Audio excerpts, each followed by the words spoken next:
There is something about Gary, Indiana during the steel era that people who lived through it can't forget.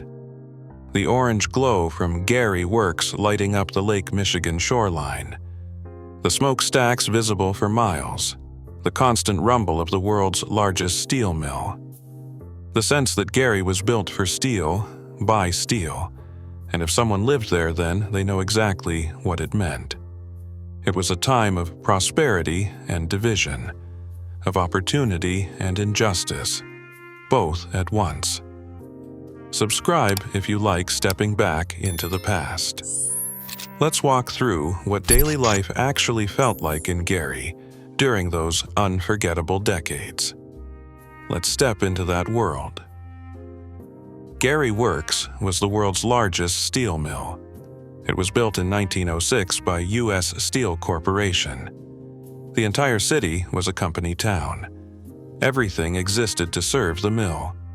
By the early 1970s, over 30,000 people worked at Gary Works. The mill stretched for miles along Lake Michigan with blast furnaces, rolling mills, and open hearths. The scale was staggering. The orange glow from the furnaces lit up the night sky. On a clear night, you could see that glow across the water. It meant the mills were running. It meant prosperity. The smokestacks were a constant feature of the skyline visible for miles. That was Gary. That was what the city was built for.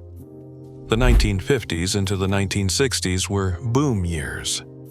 Post-World War II, demand for automobiles drove production. Highway construction across America needed steel, lots of steel. The mills could not make it fast enough. Employment was plentiful. Migrants came from the South looking for work. A man from Louisiana arrived in 1951 and found a job within 2 days. That was how strong the demand was. The mills operated around the clock, with 3 shifts running continuously.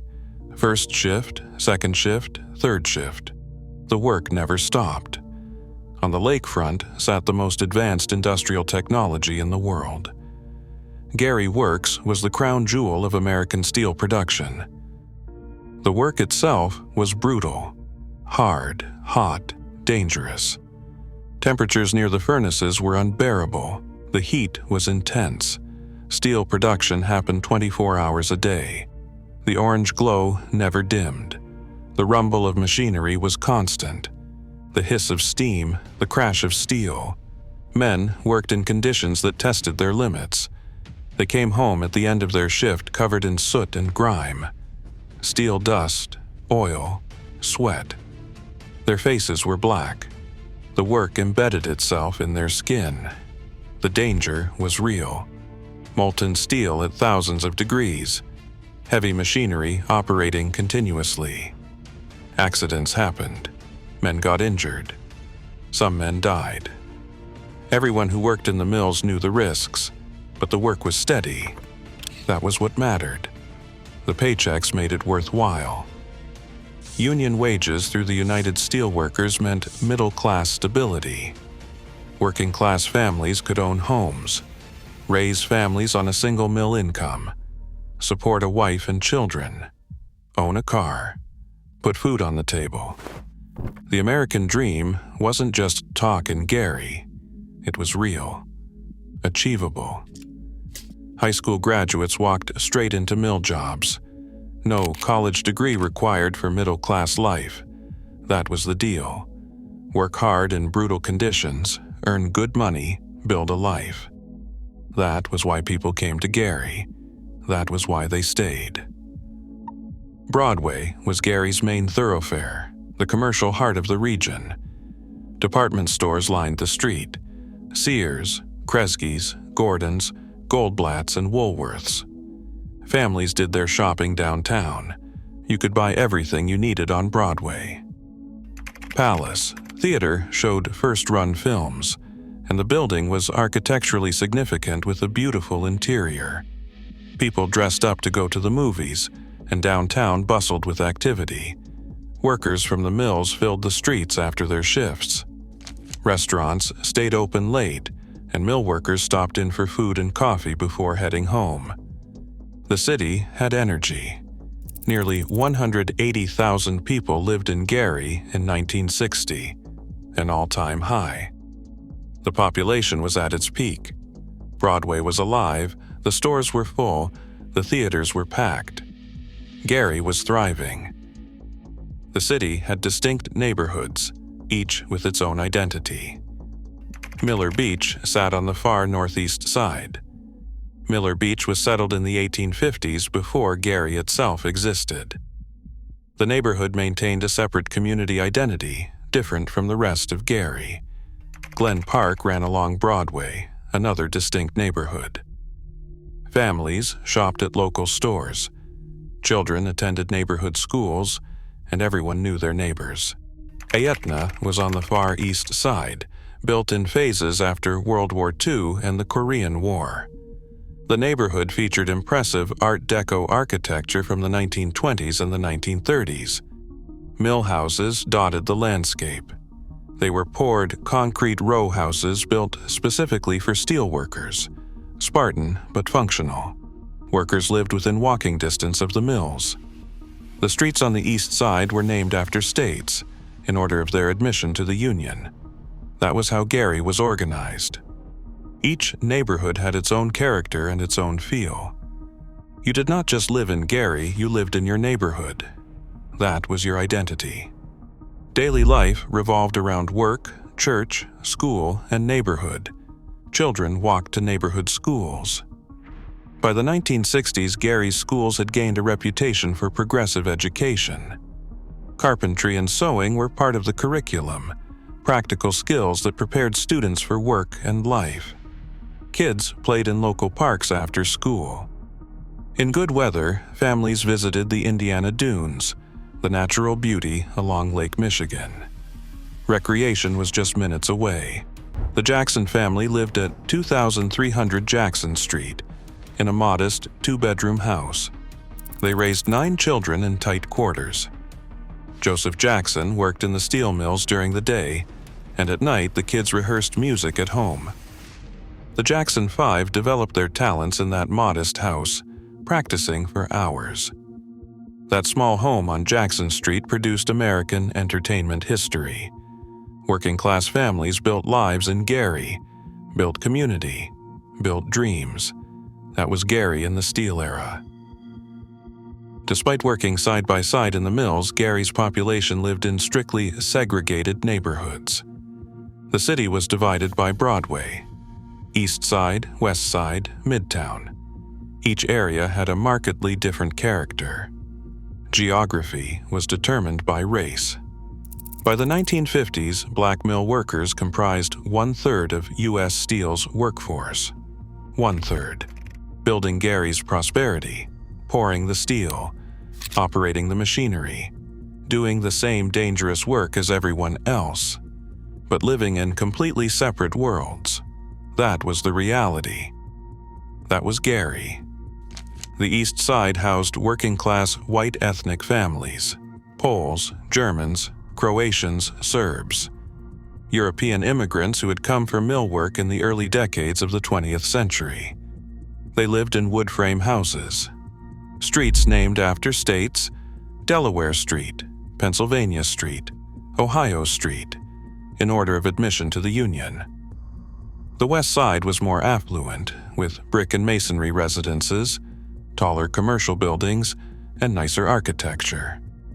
U.S. Steel executives lived on the West Side, along with prominent businessmen, managers, and foremen. They had elegant homes and apartment buildings, better neighborhoods, more resources. African Americans were confined to Midtown, the neighborhood just south of downtown along Broadway. In the 1950 census, Midtown accounted for 97% of Gary's black population. Almost the entire black community lived in one area. Segregationist city ordinances made this happen. Racist housing practices enforced it. Federal redlining made it nearly impossible for black residents to get reasonable housing loans. Banks would not lend. Property values were kept down in Midtown. Meanwhile, Whites were incentivized to move to new, suburban developments, creating homogeneous neighborhoods. Segregation by design. Gary had been built by European immigrants. Then came African Americans as part of the Great Migration, leaving the Jim Crow South for industrial opportunities in the North. By 1930, nearly 18% of Gary's population was black. That percentage grew throughout the 1950s and the 1960s. They came for the same reason Europeans had come: good jobs, union wages, middle-class stability, the American dream. They worked in the same mills. Gary Works employed them by the thousands. They did the same dangerous work, stood in the same unbearable heat, and earned the same union wages. But they could not live where they wanted, could not buy homes in white neighborhoods, could not send their children to certain schools without a fight. The irony was stark. On the lakefront sat the most advanced industrial technology in the world. Just miles south lay segregated neighborhoods and discriminatory practices. Black workers and white workers building prosperity together, creating wealth together, living apart. That was Gary. That was the contradiction that would eventually tear the city apart. In 1945, Gary became the first city in the Midwest to fully integrate its public school system, and one of the first in the United States. Integration did not come easily. In September 1945, just 2 weeks after World War II ended, approximately 1,400 white students at Froebel High School walked out in protest. Froebel had been Gary's only nominally integrated school since 1912, but black students were kept in separate classrooms, with separate teachers. They were excluded from extracurricular activities, from the swimming pool, and from the band and orchestra. When the principal made modest integration efforts in the early 1940s, white students and their parents revolted. He created a biracial parent-teachers association, integrated the student council, and opened the boys' swimming pool to all. That was enough to trigger the walkout. Black ministers in the Interdenominational Ministerial Alliance issued an appeal. They pointed out the bitter irony.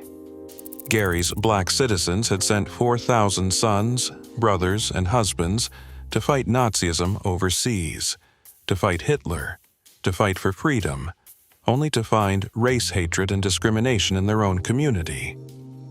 The strikes eventually ended. Indiana passed school desegregation legislation in 1949. But because of segregated residential patterns, many schools remained effectively segregated throughout the 1950s. Black students crowded midtown schools, while white students attended better-funded neighborhood schools. Integration on paper.